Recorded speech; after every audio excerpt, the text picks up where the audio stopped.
What can you do today? What easy, simple thing can you do today to bring about heaven and earth as you see it? Notice the power of those questions that were in part one and the impact that they can have. Well, this next section we dedicate primarily to stories of people doing exactly that. And Martin has thousands of these stories.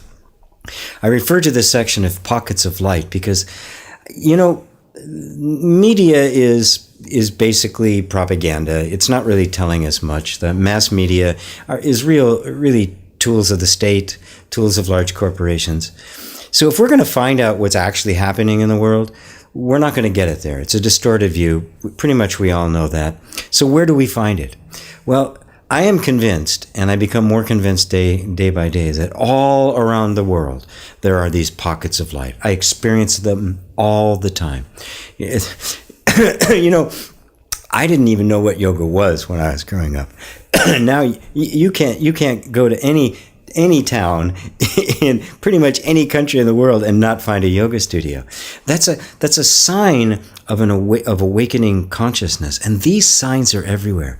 So in this next section, we're going to review some of the stories that Martin has heard and has been told, and he's got a bunch in the book. He's got a bunch on his website that indicate the power of making just this tiny little simple decision to do something that brings about heaven and earth, and the impact that can have that goes far, far beyond the effort it takes to do it. And that's because if what we're saying here is true, that tiny little effort has the full power of heaven behind it.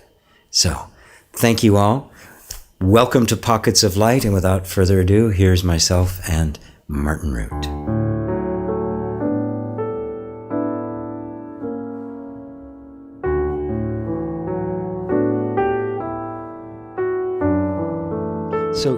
So tell me, pick out some of your favorite examples of these little pockets of light that are happening, because that is just so inspired. We all get so isolated when we hear the news. We think everything around it, everything is horrible, and there's a whole lot of horrible stuff going on. But there's an enormous amount of heaven building going on, heaven creating, heaven. What's the word? What's the word? Heaven realizing. Heavening. Well, heavening would be the verb. Heavening, yeah. There's a lot of heavening going on. Yeah. So share some of those. They're so inspiring. We started with the woman who just simply put her definition of heaven on earth onto the end of her email. I was doing a webinar once, and we were talking about the sufferings in the world, and a woman said, "I'll tell you suffering, violence against women. I've been to the police, I've been to the government, nothing. What would you do?"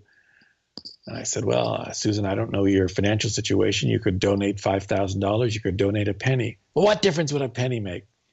One of the other women on the call said, "Wait, what if everybody in your county donated a penny a day to help end violence against women?"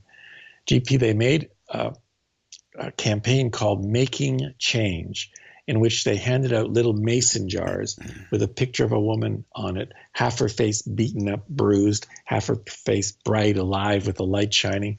They asked people for a penny a day. They raised $2,500 quickly. This was in Canada. They took this result to a group in Canada, the federal government, called Status of Women, who gave them, get this, $100,000 for each of the subsequent 3 years. And so now she tells me that wherever she goes in her county, people's first question is, "What can I do?" A penny a day. Well, that won't make any difference. That won't make any difference. Real estate agent.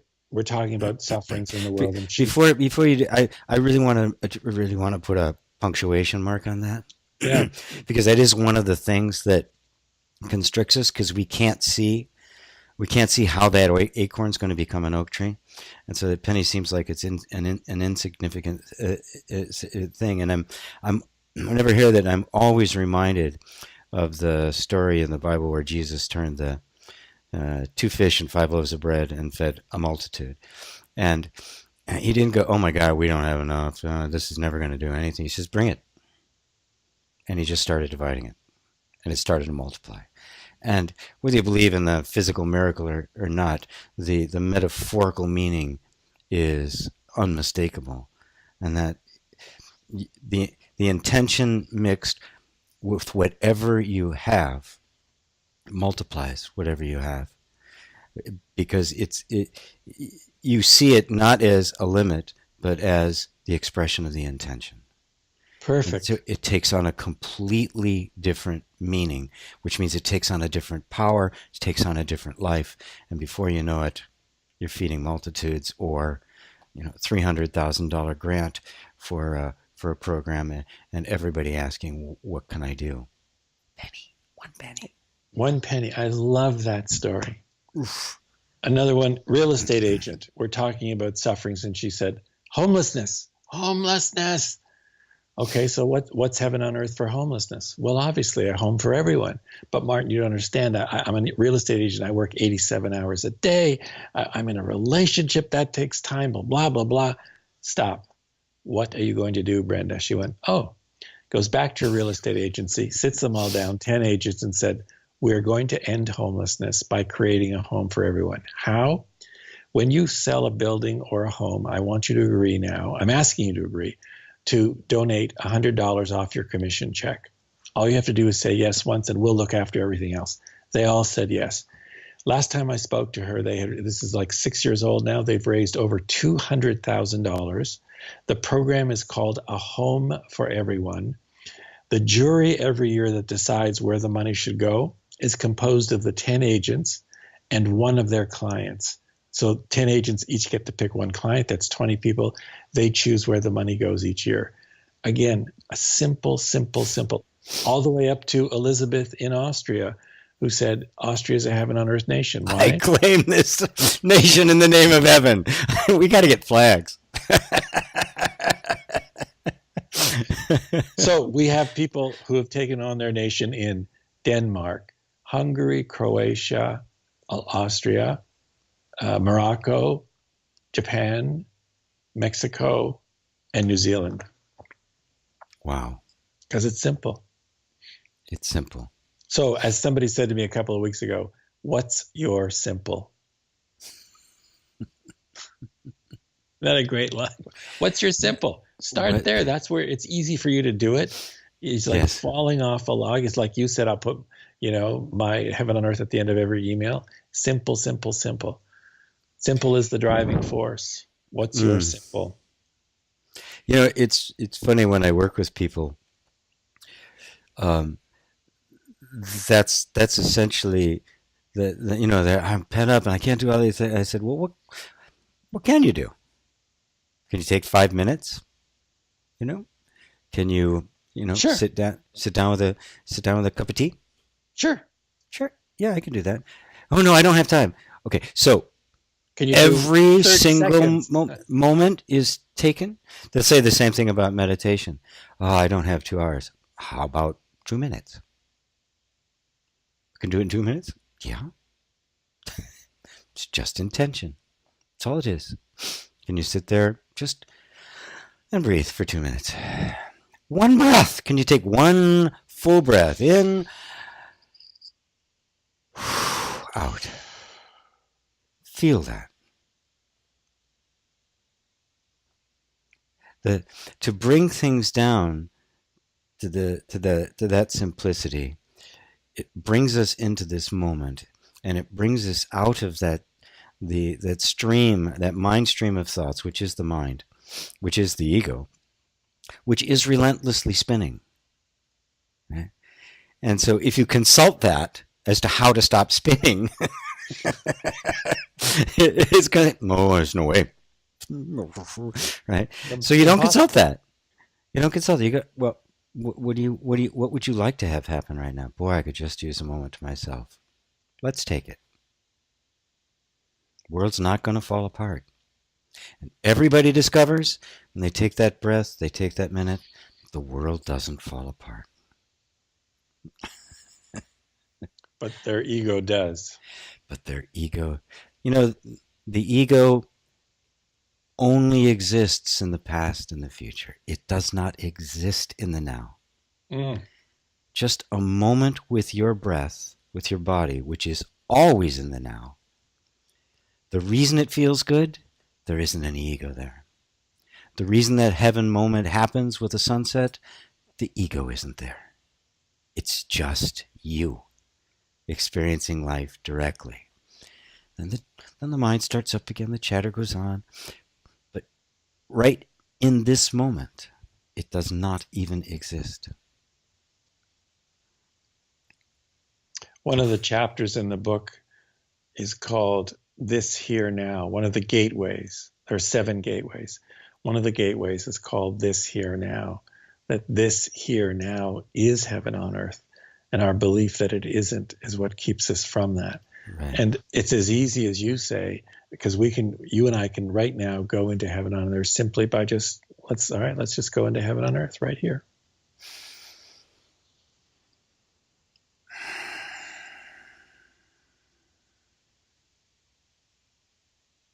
That easy. That easy. That simple. And that pleasurable. Mm.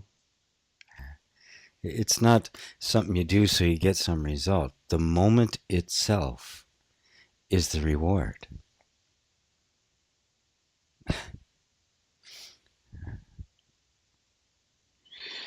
Heaven is self-fulfilling. Mm. Beautiful. Doesn't need any accoutrements. It doesn't need to be the stepping stone. Matter of fact, it isn't the stepping stone to anything else. This is what we've all been seeking. I'm reminded of Christ's phrase when he was asked about that sort of stuff. He says, "Don't say heaven is over there, or it's over there, or it's over there. It says, the heaven is within you."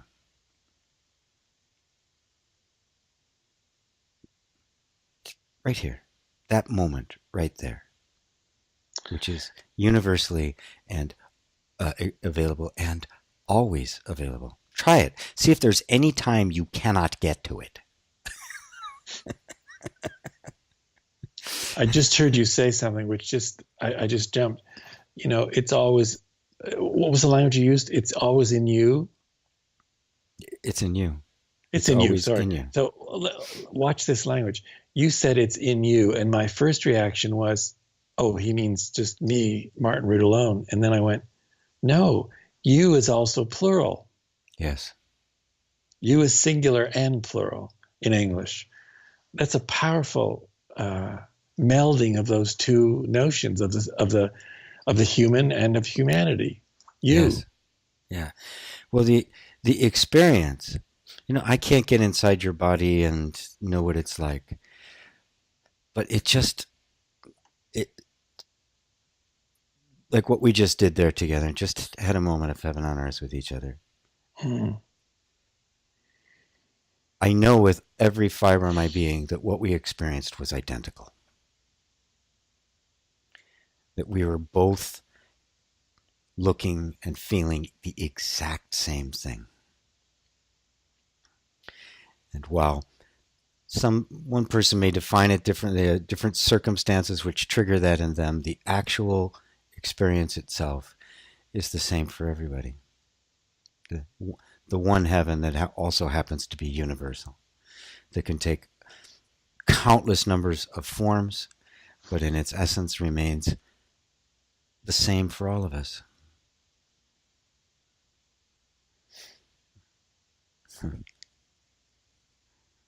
Nothing to say. Yeah, nothing left, my brother.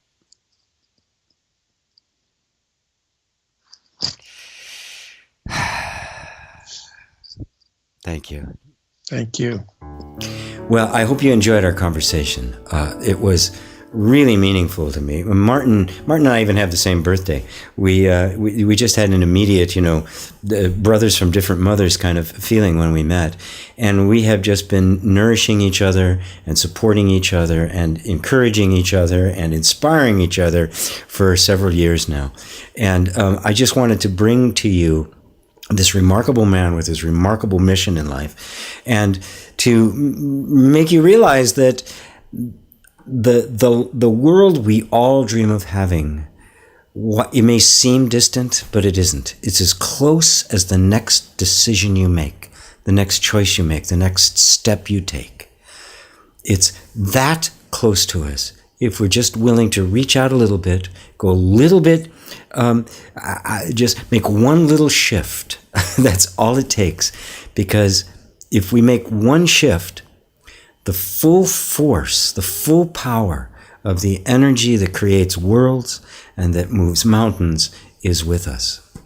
And believe me, it is the destiny of humanity to come into harmony with the earth and to enjoy the garden. We weren't meant to stay there. We weren't meant to stay in Eden, but we weren't meant to suffer interminably. We were meant to bring out of Eden the lessons learned, the wisdom of the fall, and to not just stay groveling in the dirt, but to transcend that, to become a true partner with divinity. Thank you all for being a part of this. Thank you for listening to it. And until later, G.P. Walsh. Namaste.